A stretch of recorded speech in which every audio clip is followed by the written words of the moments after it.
Hello, everybody, and welcome to The Scares That Shaped Us, a podcast about horror writers and the stories that made them. I'm your host, Matthew Jackson. It is officially September. The spooky season is here, and we are kicking it off right. Our guest this week is the great John Langan. We're going to talk to John about his new short fiction collection. It's called Lost in the Dark and Other Excursions. It's out now. It's great. And we're also going to talk about a short story by Jack Cady called The Night We Buried Road Dog. It's a great conversation. Hope you stick around for it, but first, we have a little bit of business to attend to. As you may have heard on last week's show, we now have a newsletter, and that newsletter includes paid tiers for subscribers starting at as little as $1 a month. If you chip in as little as $1 a month to my newsletter, you get thanked on the show. That is what I promised, and that is what I am delivering. We have our first paid subscriber. Matt Shelton has chipped in a little bit of money to help us out over here. Thank you so much, Matt. If you would like to be like Matt and sign up to chip in as little as $1 a month to help us keep this show going and get all kinds of extra stuff, including reviews, essays, bonus content for the podcast, and a whole bunch of other stuff that's going to be coming soon, you can head over to MatthewJacksonWrites.com, put in your email address, sign up. And hey, if you don't want to pay anything right now, you absolutely don't have to. We will have all kinds of free content there for you. All you got to do is put in your email and sign up. You will get all of the stuff I write in the free tiers straight to your inbox. I've already published an essay on Nosferatu, which went up last week, and I've got some more stuff coming very soon. So, again, MatthewJacksonWrites.com. Hope you enjoy it. That's enough of me rambling and doing self-promotion, though. We're here to talk to and about John Langan, so let's head over to our interview with him right now.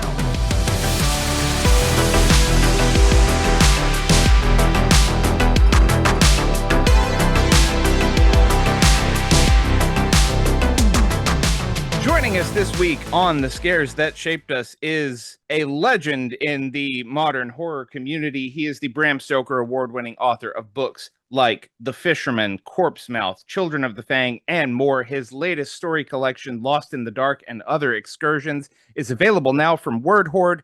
John Langan, welcome to the show. Thanks so much, Matt, and thanks for having me on. It's a pleasure to be here.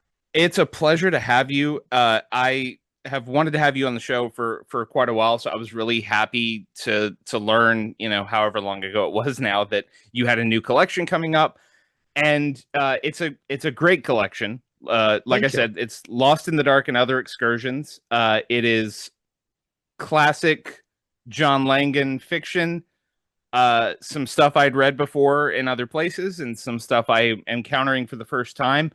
And I just want to start by asking,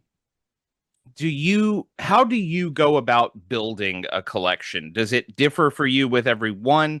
Do you kind of have the same approach each time? How did this collection take shape? I tend to follow the same path roughly with each collection, which is to say, going back to my first collection, which was called Mr. Gaunt and Other Uneasy Encounters, I just had 4 stories that I had published, and I had this novella, really long novella that I just could not figure out what I was going to do with, and boom, I put them together. That was my collection. And that was because I had been asked by Prime Books at the time, hey, do you have a collection? It's like, I guess I do. With my second collection, and going on to my third collection, the second collection, I was like, oh, I've got this like sort of run of stories for the last couple of years, and oh, how interesting. They're all kind of similar in that they're all about monsters, and they're kind of approaching those monsters from maybe different narrative, or using different narrative techniques. So that, and then that was sort of like, I was like, okay, so what I'm going to do for each collection is I'm going to like put together a time span of stories. I have very good, very dear friends, Laird Barron, Paul Tremblay. When they put together a collection, they look at what they've done over the last 10 years, say, and they pick and choose, and they're like, what story goes with what story? And even within the collection, they try to arrange it in a thematic kind of way. I'm much more a believer in kind of synchronicity. So what I'll do is I'll just say, hey, as in the case of Lost in the Dark, here are some stories that I wrote over a 2 to 3 year period.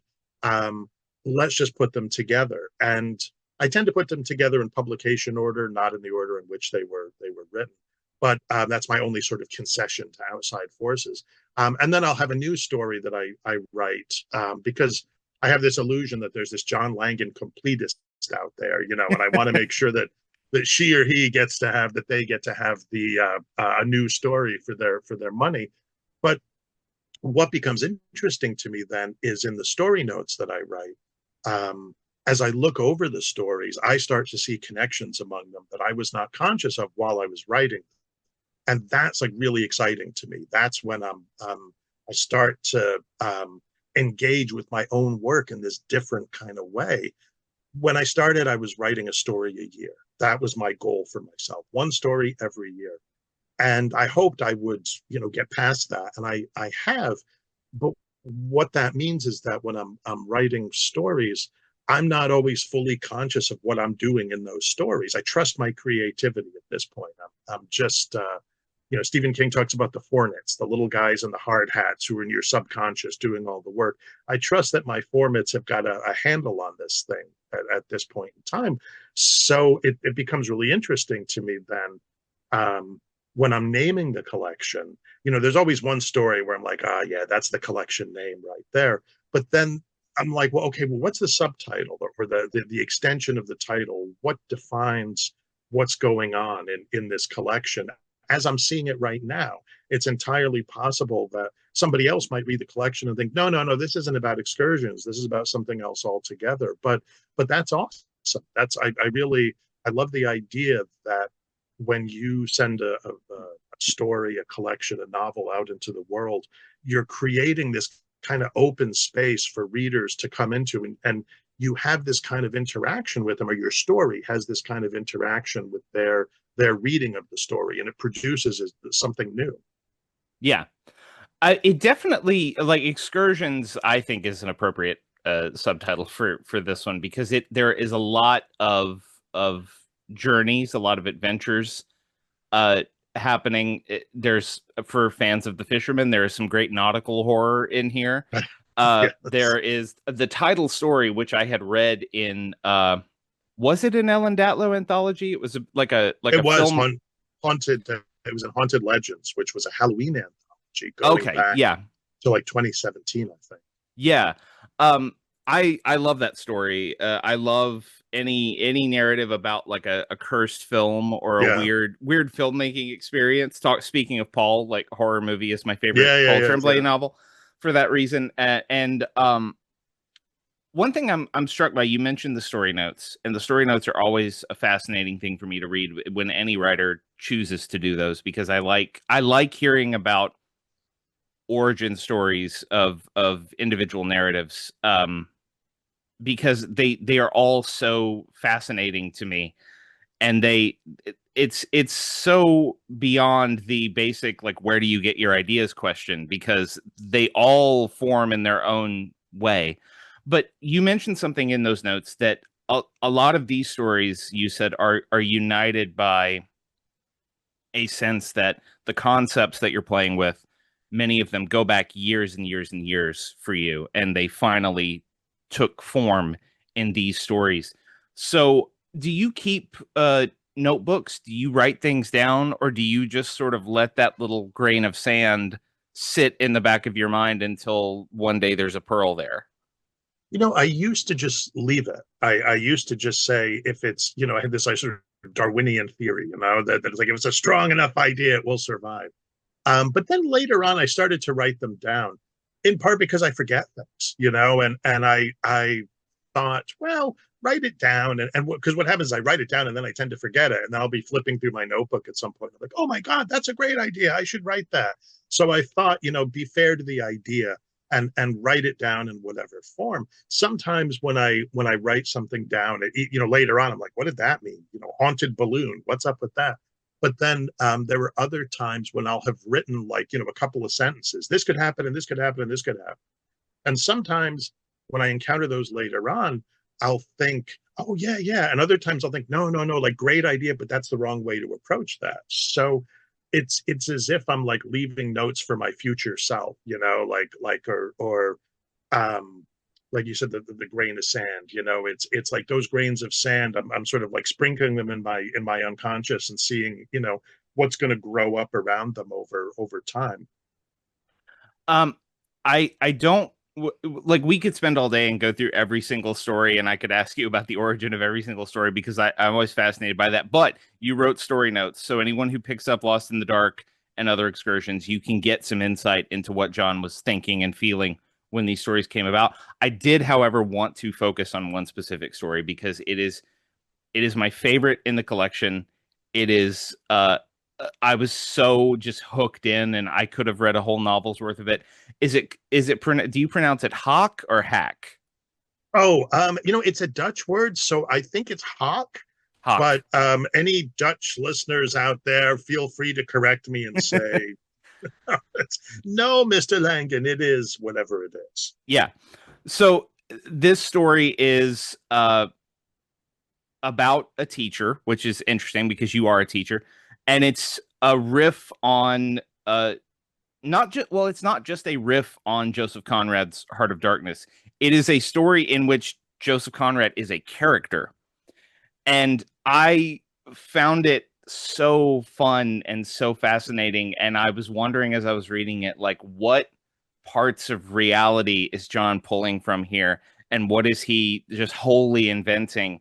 And it blurs in such a wonderful way. So I wonder if you could talk a little bit about how that story took shape for you.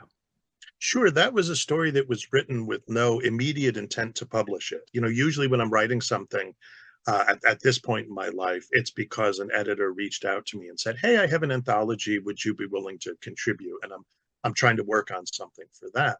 But in this case, a dear friend, a guy named Jack Haringa, had fallen very ill.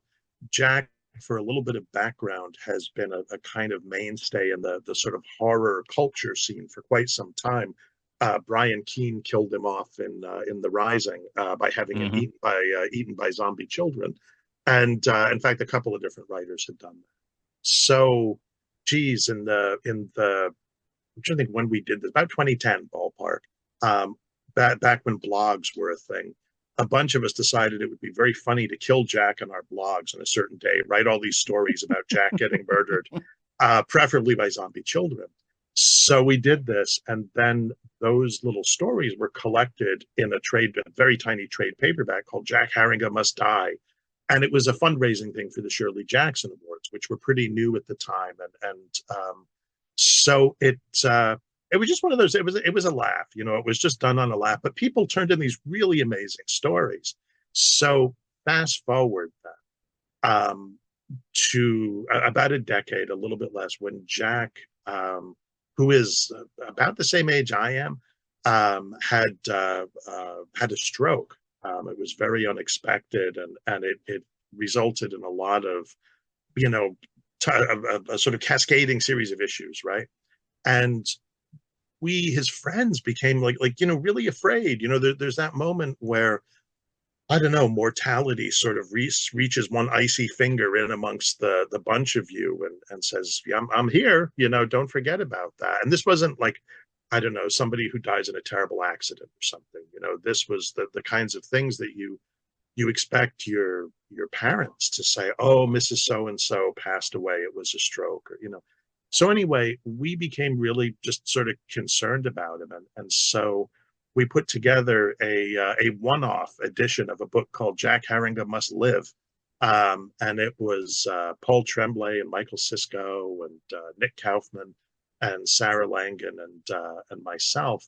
And there may be somebody else I'm forgetting, but so we all wrote pieces for this, and it was just intended as a gesture of love and encouragement for a friend.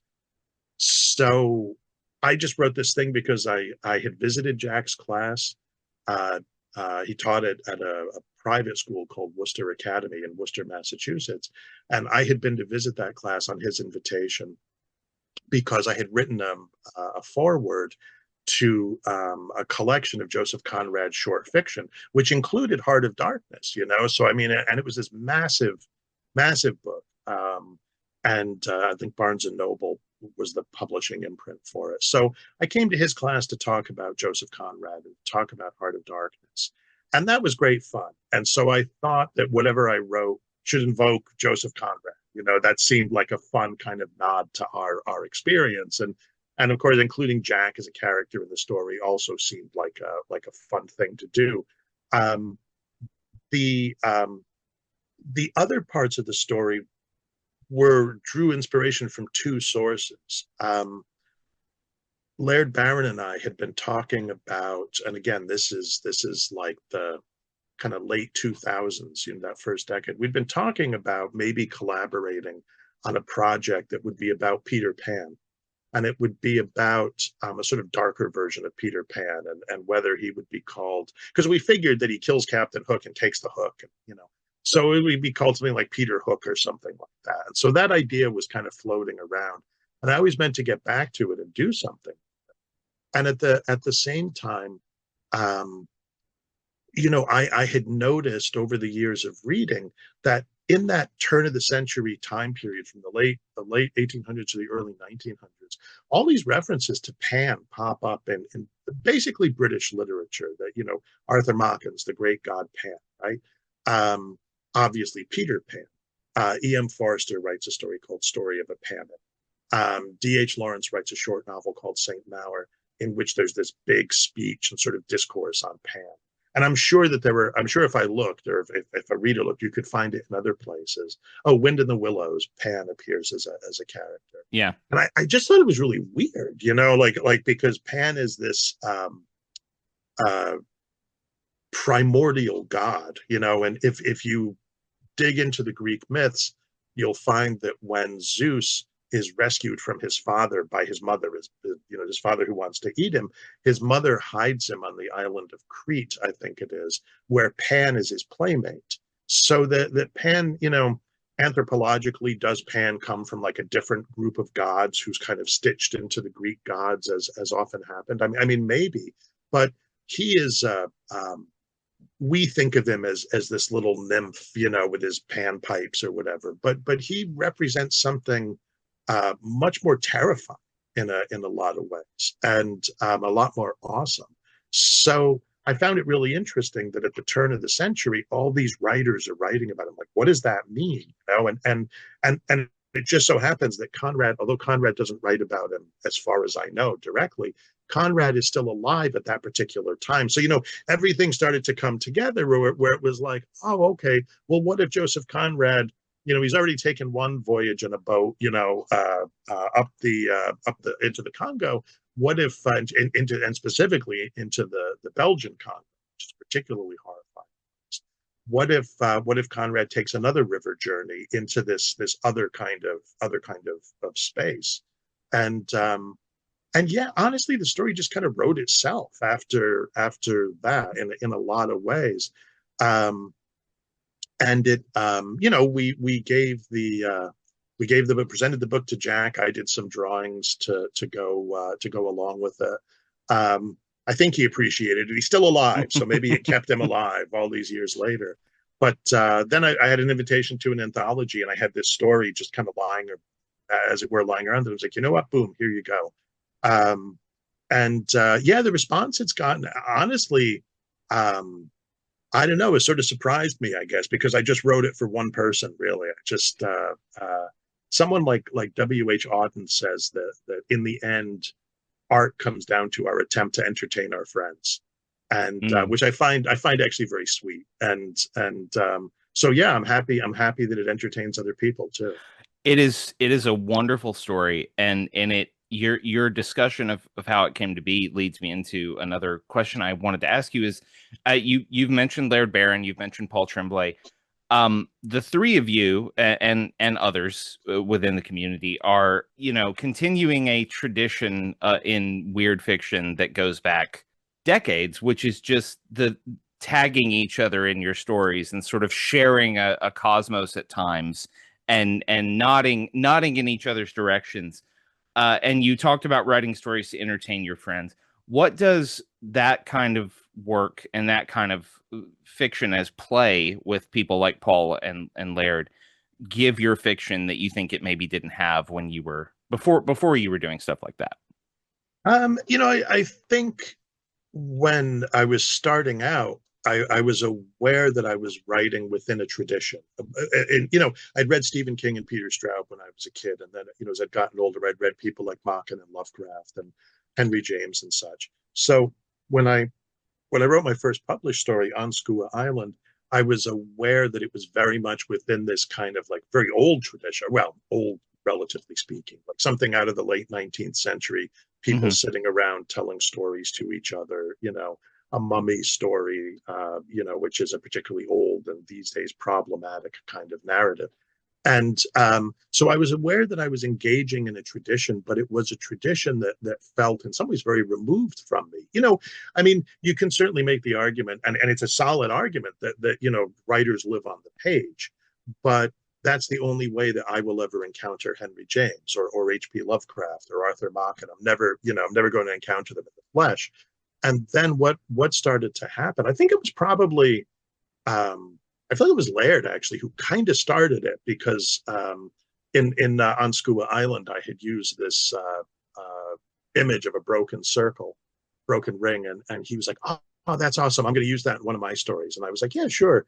And then you think, well, if he used something, I can use something, or I can use the same thing he used, and so we started this kind of informal thing back and forth that Paul, in particular, joined in, and it's very informal. It's very kind of loose. It led actually it led to a story that has yet to be collected, but a long story called Altered Beast, Altered Me, which came about because I realized I'd written a bunch of stories in which Laird featured as a character.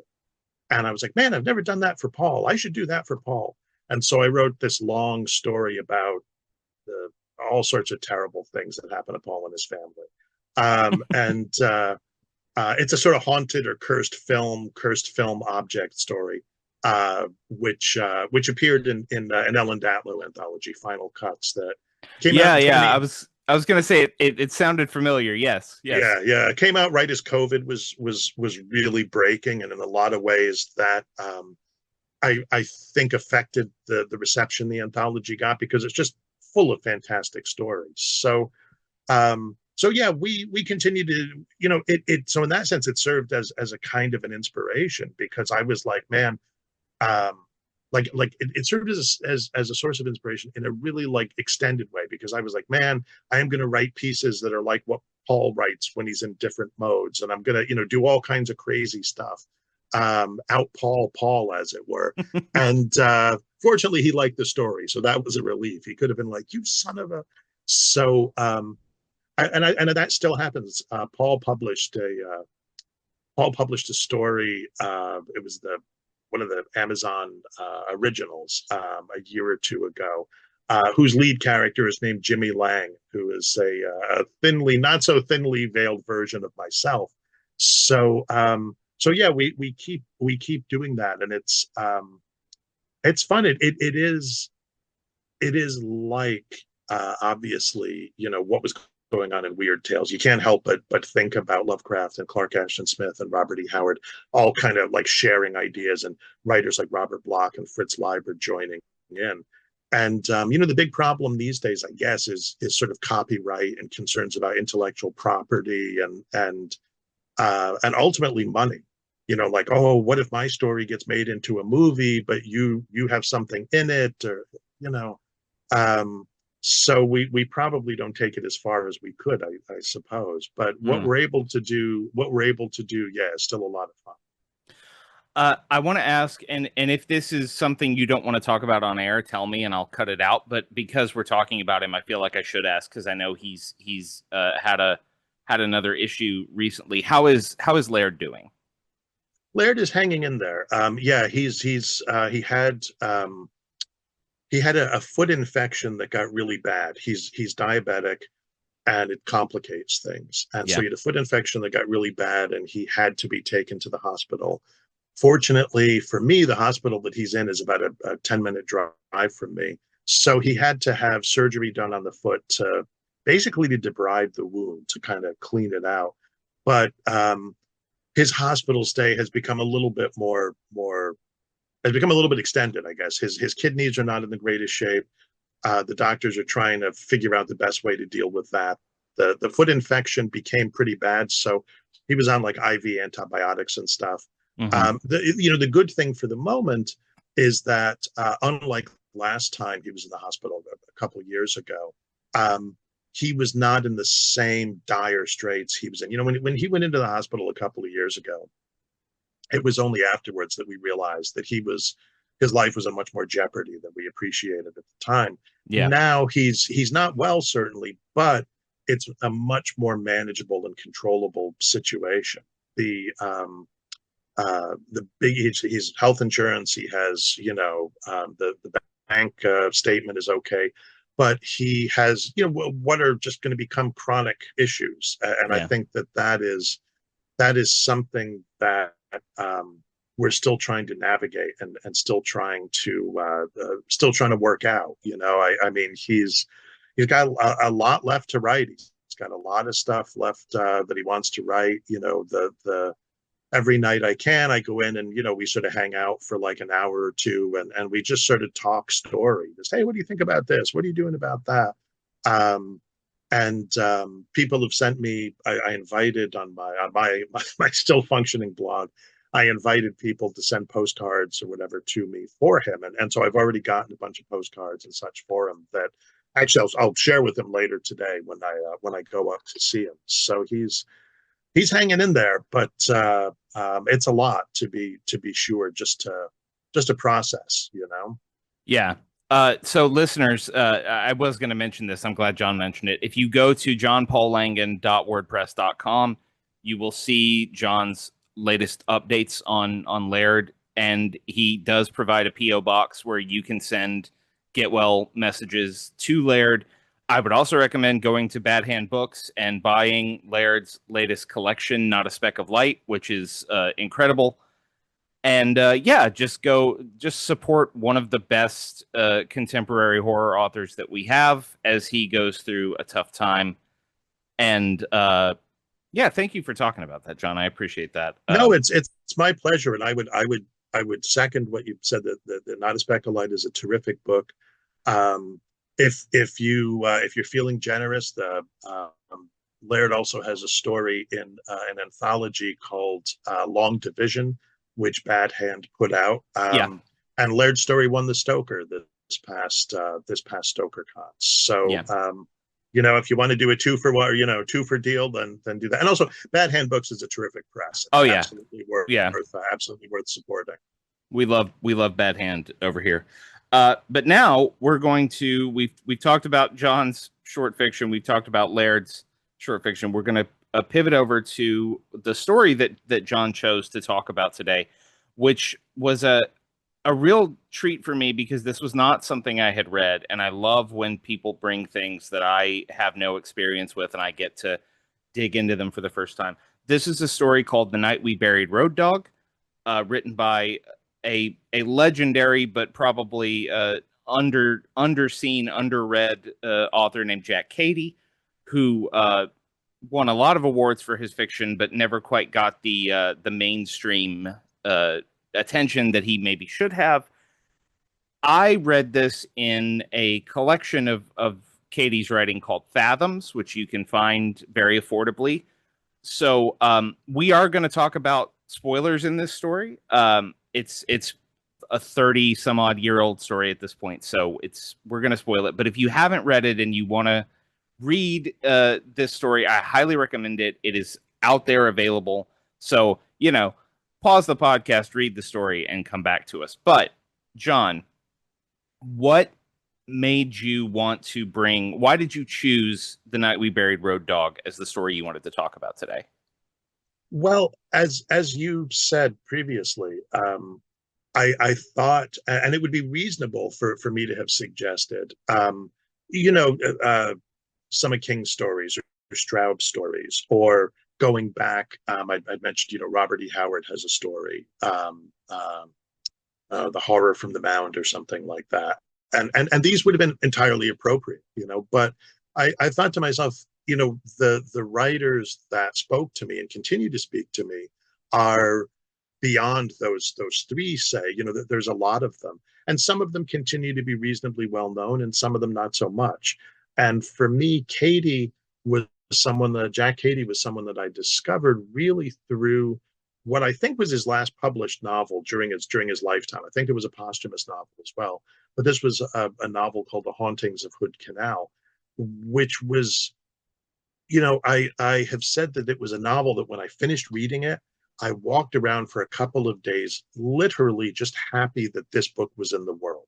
Some things you read and you're just like, wow, what how everything else may be a blistering hellscape, but you're just like, geez, it's so great that this piece of art is in the world. And the book has never gone into a paperback reprint.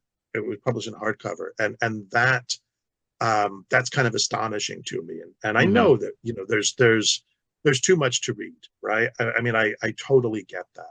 But as there's too much to read, I think if you have read something that people haven't read, it's a good idea every now and again to draw attention to that. Say, hey, take a look at this guy. And Cady was a writer of the Pacific Northwest. He taught at, I want to say, Pacific Lutheran College, I think, and he kind of mixed a voice that very often seems to come right out of the heart of American literature, the mainstream, really going back to like Mark Twain, a kind of not quite folksy, but definitely the voice of the storyteller, that can be sort of at various turns poetic, but also sardonic, also sometimes really funny. It can also be, and then it can veer into tragedy and awe and horror when sometimes when you least expect it. So, Cady, I think, was really particularly good at longer stories and novellas. There's a novella of his called By Reason of Darkness, which is in the original Prime Evil collection that Doug Winter edited all those years ago, and which is another just stunner. It's actually, that's a much grimmer kind of a story. The humor is much more has much more of an edge to it because it's a story about veterans getting together to talk about Vietnam. But yeah, The Night We Buried Road Dog has this wonderful, breezy, but also kind of bizarre sensibility about it. It begins with a guy burying his beloved automobile, and with like utter seriousness. No, this is not a prank. We're in Montana, and this guy loves his car, and his car has finally given up the ghost, and he just decides, well, I'm going to bury the car. And so gradually he's developing this cemetery of cars so that people who love their old cars are going to be able to have a final resting place for them. And it sounds silly, right? It sounds ridiculous, and yet the first car that my wife bought, the first new car that my wife bought, we had that car, geez, for like 12 or 13 years, something like that. It was the car we drove. We drove across country in it, drove out to Colorado in it. We drove out to Cape Cod in it. We took our son home from the hospital in it. We drove to pick up friends at the airport in it. And when finally that car gave up the ghost and really had to be sold for scrap, we were sort of unexpectedly emotional. We're like, because you're like, it's just a car. But at the same time, you're like, yeah, but there are all these memories that are tangled with this car, all these experiences that are tangled with this car, so that when you're putting the car to rest, as it were, it's not this simple kind of affair. And so I think that although Cady, I don't know that we would have buried the car. But if there had been some way, if we'd had the means to kind of keep her on the road, I wonder if we wouldn't have, just like, I wonder at what spot we would have, or what point we would have been like, no, it's time to let her go to the junkyard. So yeah, there's this weird kind of thing going on there that's kind of funny. And the narrator, whose name is Jed, his voice is very much the voice of a young man, but who has this kind of sardonic sensibility, right? And he's our in a very Joseph Conrad kind of way, he's our narrator who's really telling us about this other guy named Jesse Still, who's the one who starts by burying the car. But what we learn is that there's this whole culture of mostly single men, and this is about the early '60s, late '50s, early '60s, and Hmm. States. And although there's one typo that says 1971, which almost throws everything off, but I think it Yeah. is just a typo because everything else I've been able to work out says no, this story is in the early '60s. Yeah. But in any event, um, one of the things that Jesse and a few other guys do is they get in their cars, these legendary American 8 and 12 cylinder cars, and they just roar off up and down the roads in places like Montana. But as they're driving around, they see ghosts at the side of the road, usually along the crosses people have put up where people were killed. And there's also this other character named the Road Dog who's out there, and they all hope to kind of catch the Road Dog. They help to at least see the Road Dog, meet the Road Dog. Yeah. And they find his signature in bathrooms where he scrawled these weird messages that are almost they're not like Burma shave signs, but they're just weird little bits of kind of quasi poetry, I suppose. Yeah. And so you have It's this setup, right, that then as if you then it gets really weird. then it gets really Then it weird. gets really weird. Yeah, it's very interesting. It starts, and it's very important that it is set in the early '60s because it is this time when these these guys are still driving cars from the late '40s and the '50s, and they are very passionate about good old fashioned American steel and Yeah, American engines and American power. And this is right as foreign cars are starting to make more of an imprint on the American car market, and they're very anti foreign cars. They oh don't yeah, like this invasion of they're very pure about their love of cars. And yeah, it starts. Yeah, this guy has this old Hudson that Jesse has this old Hudson that's crankshaft finally busted, and he's like, well, I'm gonna. He has 80 acres of just flat land in Montana, and he just decides gonna bury the car out there, and he puts a grave marker up, and then before you know it, his friends have cars that die, and they want to bury their cars, and it becomes this very. It starts as like it could almost just be like a piece of weird Americana, right, like right. no supernatural elements involved or anything, just like this is just an odd thing that guys on the high plains did. And then he starts talking about the ghosts, and Jed talks frequently about how the road is different at night. Yes, The road does things and shows you things at night that it does not show you during the day.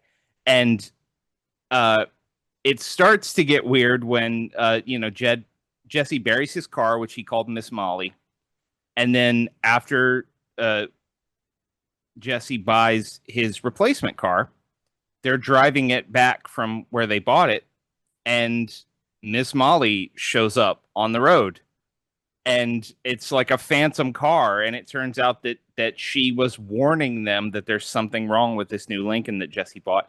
And so it's a ghost story that way, but then it becomes a ghost story about Road Dog and yeah, chasing Road Dog and how this passion becomes an obsession. And the thing I was struck by, you mentioned the sort of tone and flow of Cady's prose, and it is absolutely catnip to me the way that his phrasing flows. If you like listeners, if you like Stephen Graham Jones, for example, you should go and read Jack Cady, because there is a lot of I've never talked to Stephen about Jack Cady, but I feel like there's like there's a link there somewhere. yeah. There's a similarity in voice and cadence. Yeah, yeah. Which Yeah. and I. It's funny. You're absolutely right. And I've never asked Stephen about it myself. And I don't know. Is it just like a kind of Midwest or Western thing, or is it something else? Yeah, but the other thing that I absolutely love, and it's partly because I I love when I can feel the passion of a character on the page in a tactile way, especially about things that I don't know. I Yeah, am not a car aficionado. I'm not a I could not do my own engine repair. I could change my own oil and fix a flat. That's about it, right? yeah, But Cady immerses these characters in this world so completely and with such attention to detail. And yet the as a reader, you're never lost. You're never like, well, I don't know what that car part is, so I don't right. understand why this is important. It's so rooted in the way these guys live that it just sucks you all the way in. And then of course you have the idea of Road Dogg, this guy leaving this cryptic graffiti everywhere to let people know where he's been. And he becomes a folk hero to them. It's like some guys trying to find Paul Bunyan. They're like, Yeah, he's out there somewhere. We gotta find him. And as the story evolves, Jed starts to gradually understand that there is a link between Road Dogg and Jesse. And he realizes this because they get word. I hope I'm remembering this correctly. They find out from someone who had maybe glimpsed Road Dogg that Road Dogg drives a Studebaker Golden Hawk, which if you've never I looked this up as I was reading the story last night. If you've yeah, yeah, never yeah. seen a Studebaker Golden Hawk, it might be the most beautiful car ever manufactured in America. It's gorgeous and like a perfect piece of 1950s Americana on wheels. And he sees a Studebaker Golden Hawk in this town that he's in, and he sees a guy walking toward the car, and it looks like Jesse, and he's like, "What the hell?" And goes and talks to the guy, and the guy's like, no, I'm not Jesse. Like you have me mistaken, but I've heard about this guy, and I guess there must be a resemblance." And then the guy drives away, Right. and And even when he Jed's remember when he meets the guy, the the guy's legs are they seem a little insubstantial. And yes, there have been moments on the road yes, when he has seen this ghost figure that resembles Jesse, but which is like only like visible from the top up. From the bottom down, he's like sort of cloudy. And the figure is usually going, like speed it up, faster, yeah, faster. Every now and again, he's like, okay, slow it down, slow it down. So there's how would I put this? When we get to the end of the story, right, we get a rational or rationalistic explanation hmm for what's happened. I'm not completely convinced by that. yeah. This is You know, the other cool thing about it. Like it has that Paul Tremblay ambiguity to it a little bit too, which I love. But so basically, like years pass, and Jed has gone off to serve in the Navy. He works in the machine shop on in out in California for the Navy, repairing in the motor pool, repairing yeah, vehicles and whatnot. And all the while, he's getting letters from Jesse about Jesse's adventures. And Jesse has just thrown himself into two things. One is the car cemetery, which grows like he buries like more than a dozen cars a year at this point. And he's writing these letters about his dogs and his dogs getting sick and dying and all of those things. His dogs are named Potato and Chip, which is yeah, wonderful. A wonderful little detail. yeah, Uh, and it starts talking about chasing Road Dogg and then like it gets more dire, and all of a sudden Jesse's not writing him, but Jesse's friend Mike is writing and telling him like, yeah, something's up with Jesse. He's just not himself. He disappears for weeks at a time. We don't really know what he's doing. He's on the road all the time, like it's an obsession with him. And the sighting of the Studebaker, combined with all of this information about the ghostly figure that looks like Jesse, leads Jed and his friends to theorize, well, maybe they're the same person. Or maybe, well, at first they're like, we know that Jesse had a brother who died. Maybe Jesse's brother didn't actually die, and there are two of them still out there, and they are just sort of slowly realizing it. And one of the reasons that's what Jed thinks happens is Road Dogg has very pretty handwriting. He talks about it all the time. It's like spidery calligraphy script, Yeah, yeah. and Jesse does not. Jesse has very crude, like blunt handwriting. Yeah, he yeah. prints. And so they're like, well, it must be his brother. Like his brother's alive, and they meet somebody who tells in Jesse's hometown who tells them like, no, like here's the problem. John, I think, is the name of the Yeah, other John brother, Still. Yeah, John yeah. Still, which that's also an amazing detail that they're guys whose whole world is driving fast and their last name Name is is Still. Still. Yeah, yeah, yeah, yeah. So they say like, no, Jesse's the one who died. Jesse died with their parents in a like there was a car accident. And Jesse died. Like it wasn't John. John is still alive. We see him in here. He comes by, and so now they're like having this conversation of like, is Jesse pretending to be Jesse? Is he like trying? And basically, the sort of unambiguous interpretation of it, because they finally like come back home. Jed finally comes back home, and he goes to the car cemetery, and there are two graves dug for the car in the car cemetery, two fresh graves that are not filled in yet. And in one of them is the Studebaker Golden Hawk, which uh, according to Jed, looks like it just rolled off the factory line. There's not a dent or a scratch or anything on it. It's pristine. And then there's Jesse's old Lincoln that's battered up and been through the ringer, and Jesse is dead in the driver's seat of the car. And so they're like, oh, he led a double life. He must have been Jesse and the Road Dogg at the same time, and this was how he kept his brother's memory alive. He invented this other persona. But like you said, there's just so much weirdness going on with the way that Cady writes about ghosts and the way that they inform the story that you kind of go like, yeah, but was that Studebaker maybe just driving itself around Right, America? right.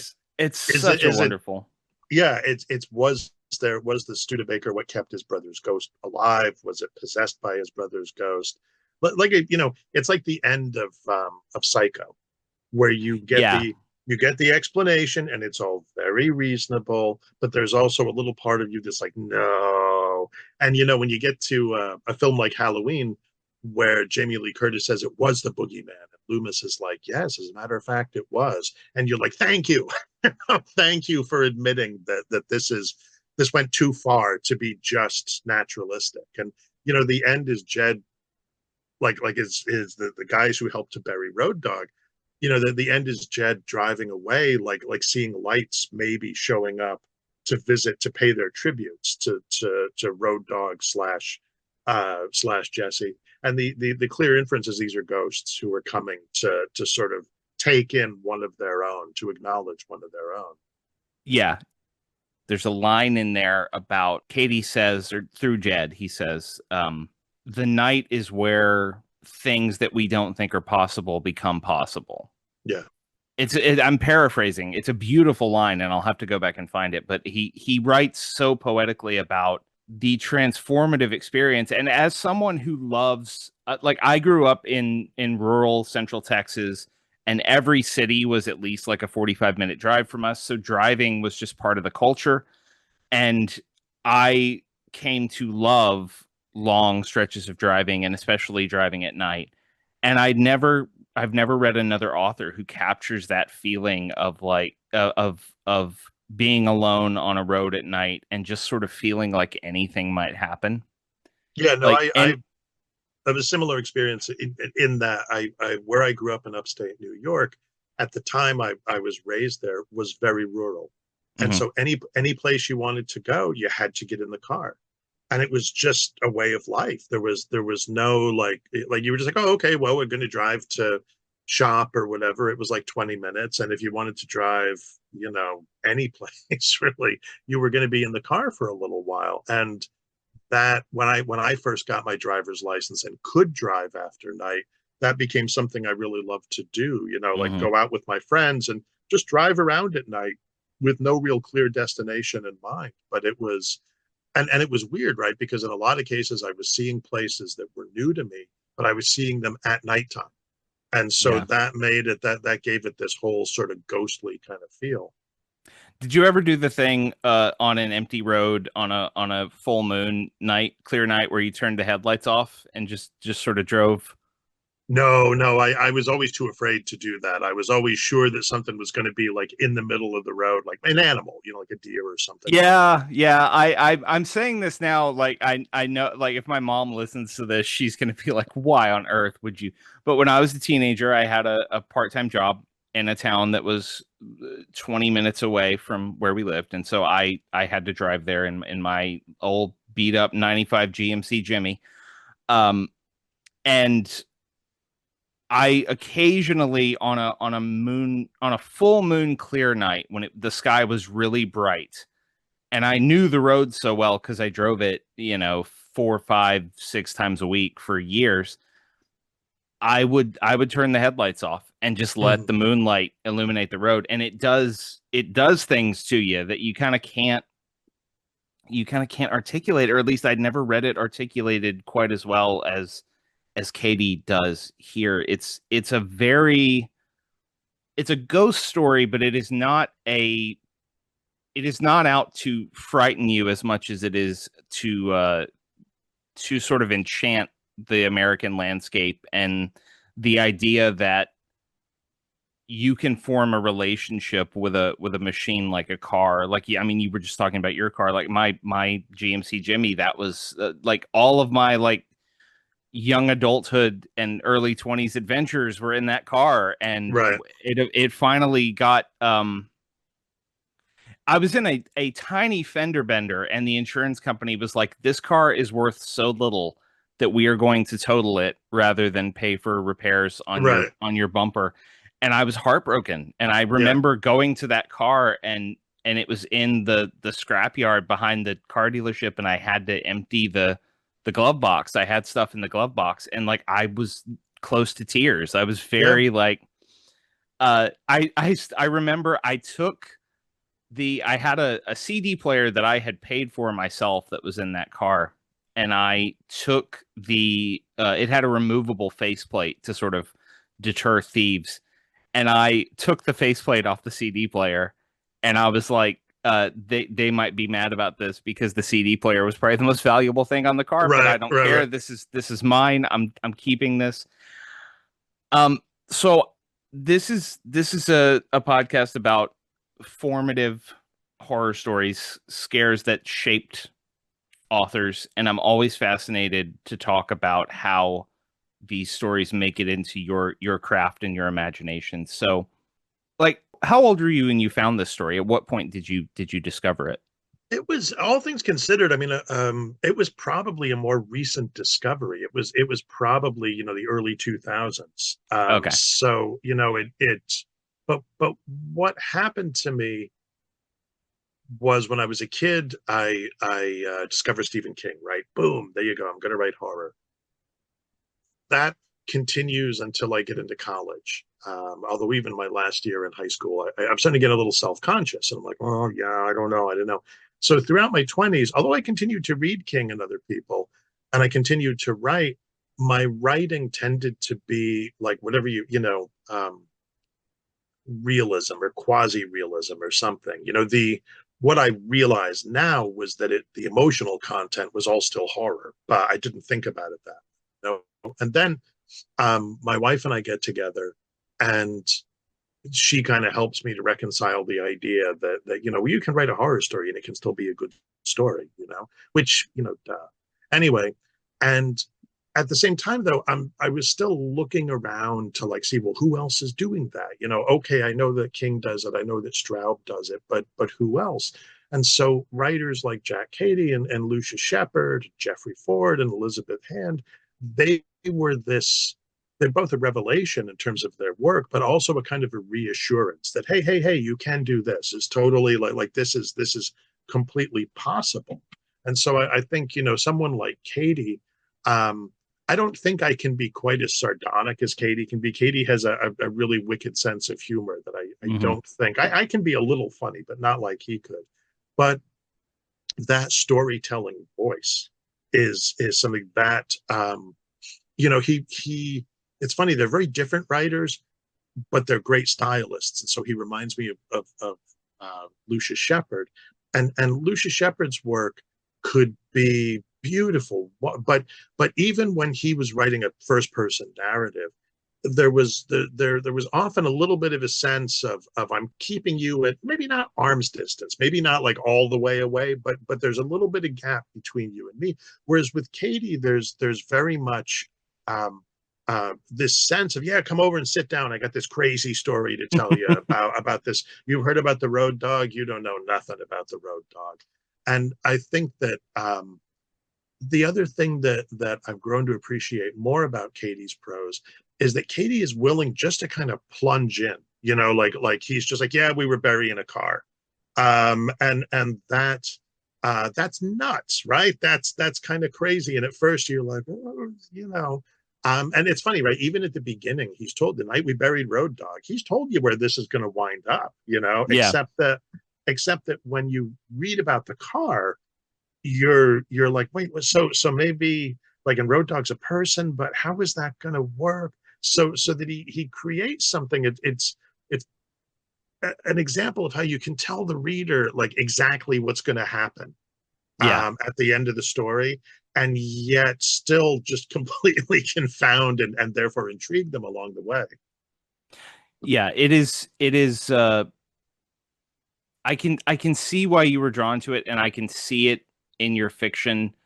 Um that nodding toward that Jack Cady voice. Do you is it something that you have ever looked at a story of yours and thought like, oh yeah, that's me in my Jack Cady phase, or is it just something that's always sort of percolating in the back of your head? That's an excellent question. I mean, I think in some ways, rereading a story like this, I think, yeah, he's probably in The Fisherman more than I Yeah, yeah, had all realized. Like when I think about The Fisherman, I think about lots of other writers like Straub and Lovecraft and such. But I think that and Herman Melville for that. But I think that Cady is probably an unrecognized presence in there. Just that the kind of casual elegance of his voice is probably a kind of shaping influence on what I got up to in that book. yeah. I definitely feel that, and yeah, if y'all haven't read The Fisherman, like, go read The Fisherman. It won the Stoker for a reason. It's great. Thank Um, so and you should also, if you like great horror short fiction, go pick up Lost in the Dark and Other Excursions. It is available now from Word Horde. You can support John. You can support a small press that's putting out really cool stuff. And this is the part of the show where we let our guests tell everyone where they can be found online. So, John, if people are hoping to follow you, follow your work, and what you have coming up, where can they find you? Well, you already mentioned my blog, which is updated intermittently. So, you might be as well to look on most of the socials, Facebook, Blue Sky. I seem to spend most of my time on Blue Sky, Threads, Instagram. I'm not on Twitter, and it took me too long to get off that in the first place. Um, but yeah, that's for the. I have a YouTube channel, but I don't really like. It's only once in a blue moon where I'll make some weird little video and put it up, like an unboxing video or something. So I would say you're probably better like Instagram and Blue Sky would probably be, and it's just John Langan. You can Yeah. find me there. I think those are probably the best places to look for me. Do you have any new stories coming up in anthologies or anything like that that you wanna plug real quick? Yeah, I have a story in Tom Deddy's anthology, The Rack 2. Tom had put together an anthology called The Rack, and it was Yeah. inspired by like sort of 80s horror. And I was like, I want to be in on The Rack 2. So I took way too long to finish a story that will be in The Rack 2. I'm not 100% sure what the publication date is, if it's going to be 25 or 26, but I tried very hard to write a slasher story and a gory slasher story, which I kind of did and I kind of didn't. We are who we are, I suppose. But yeah, I was really proud of that, and I'm looking forward to holding that in my hands. Yeah, The Rack is on the shelf behind me. It's a very fun anthology. I'm very excited for the sequel, and I'm always excited to read another John Langan story. Thank you. Our guest this week has been John Langan. John, thank you so much for being on the show. It was a real pleasure talking to you. Thank you so much for having me. This was a great conversation, and keep the pedal to the metal, everybody. Thanks once again to John Langan for being on the show. It was an honor and a joy to talk to him. Lost in the Dark and Other Excursions is available right now from Word Horde. Please go pick it up. Support a small press. Support a great horror author who is still cranking out amazing work. And be sure to give John a follow on socials in case he's got stuff coming up. You'll be able to know when and where to find him. And if you want to keep track of when and where to find us, the best way to do that is to follow us on Blue Sky. We are at scareshapedus.bsky.social over there. That is where you will get updates on our new guests, giveaways whenever we have giveaways of upcoming books, and of course, every episode of the show, every Wednesday when the new episodes post, you will see it on Blue Sky. Give us a follow over there. We are also The Scares That Shaped Us on Facebook. If you prefer to follow us that way, you can do that. We are also on YouTube. We're The Scares That Shaped Us on YouTube. If that is how you prefer to listen to your podcasts, like and subscribe. We appreciate the support. You can, once again, also go sign up for our brand new newsletter at MatthewJacksonWrites.com. You can sign up for free, or you can chip in as little as $1 a month to get some extras, including a personal thank you from me on the show. We appreciate any support you can give. Of course, if you can't support us monetarily, we totally understand that. And you can support us in other ways. You can share our episodes on social media. You can go to the podcasting app of your choice and leave us a 5-star review to help us get boosted and featured over there. You can just tell your friends. You can say, hey, I'm listening to this cool podcast. This guy rambles on and on about his stuff, and then he brings on cool authors and talks to them, and I like that part. Whatever you want to do to support the show, I welcome that, and I appreciate all of you. That does it for us this week. We will be back next week with a brand new episode on Wednesday, September 10th. Our guest will be Rachel Harrison, who is joining us for the second time. We're going to talk to Rachel about her wonderful new novel, Play Nice, and we're going to talk about one of the ultimate haunted house stories in 20th century pop culture. That's right, folks. It's time to talk about the Amityville Horror on The Scares That Shaped Us. Again, that will drop September 10th at noon Central. Hope you tune in then. Until next time, take care of yourselves, take care of each other. I'm Matthew Jackson, and this is The Scares That Shaped Us.